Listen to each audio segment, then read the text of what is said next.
Welcome back, everyone.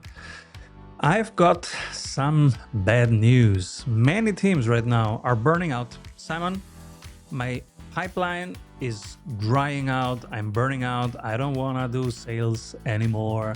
It's not funny. Please help. So, I want to share with you what to do if you're just beginning to enjoy less sales, which is the beginning of a sales burnout. So what to do when you are encountering a sales obstacle, a sales bottleneck, before you have a sales burnout. Do these 8 things and let me share with you what those are. I'm a sales coach. This is what I do for a living.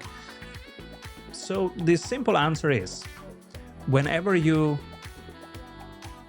are in a sales position and are responsible for growth and for sales, you have to do 2 things. One is you have to pick a sales method. Doesn't really matter which one. Pick whatever you want. I have one, it's the strategy sprints method, but whatever you have, and if it's helpful and if it's working, use it, okay? So the first one, you have to pick a sales method. And the second thing that you have to do, you have to get expert feedback. So the people who have developed that method or who, for a living, practice that method every day and can help you with feedback, you need to organize a weekly feedback from these people. So first you have to pick a method, and second, you have to get weekly feedback on your sales process, on your sales calls from these people. These are the only 2 things that you have to do. And today I'm offering you one sales method, which is the strategy sprints method. We want repeatable sales and we have 8 steps. It's this yellow thing here. You see it? This yellow thing? I use it every day. I have another one in front of me. Why? Because I use it every single day.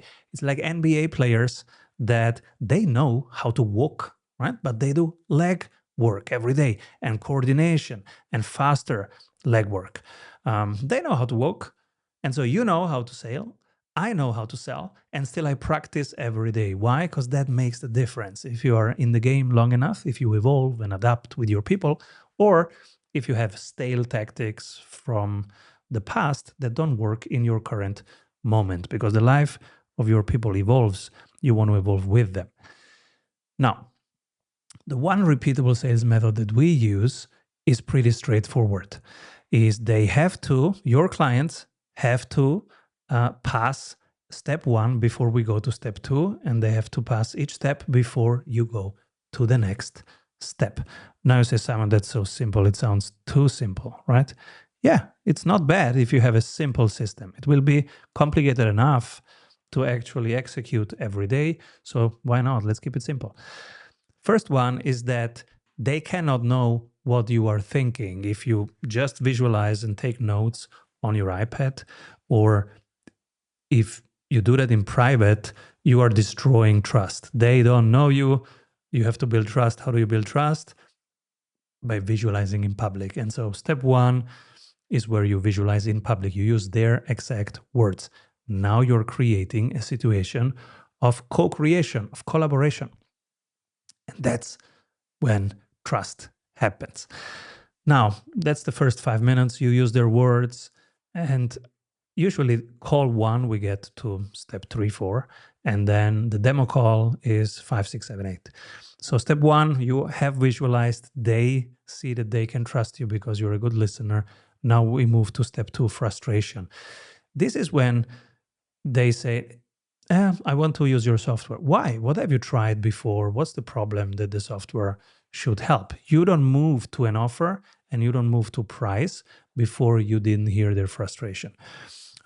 What's frustrating you about it right now? What is the problem that you're trying to solve? What's bad about that problem? How does it feel? How would it feel to solve it? What else are you looking at? Then we move to step 3, the importance. How important is this for you in the context of everything else?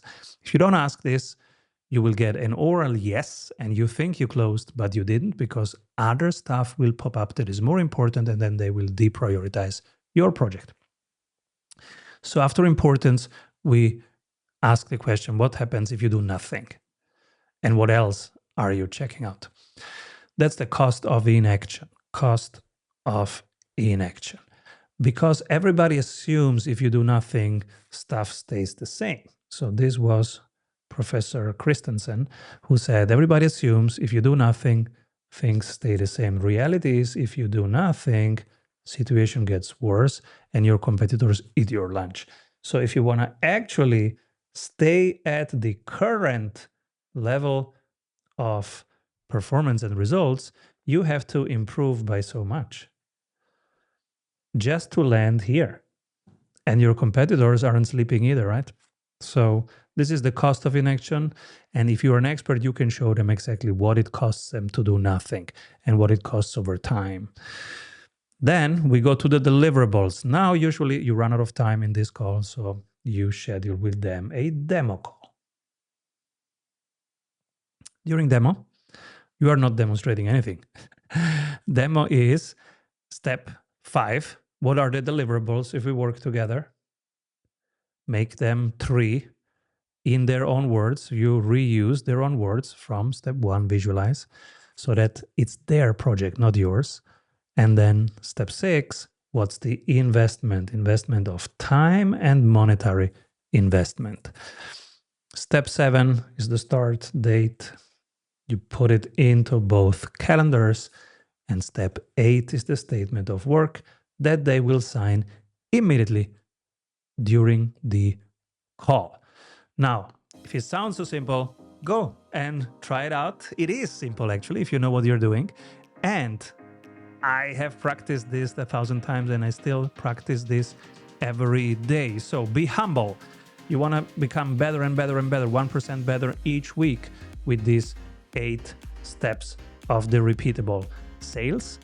If you don't have them, you will have a sales burnout at some point because you are reinventing the wheel all the time, so many moving parts. It's complicated enough. So use these 8 steps, practice them. Get a sprint coach that can help you with that. If you don't have a sprint coach, join the sprint club. I can coach you. You upload your recordings. I'm happy to give you some feedback. Come to strategysprints.com, join the sprint club. You will find also 205 other sprinters in there and many other things. We talk about deal stages, managing the pipeline, having warm calls versus cold calls, which conversion rates to achieve by doing which things. And I share my newest templates. So see you there. Keep rolling, everyone.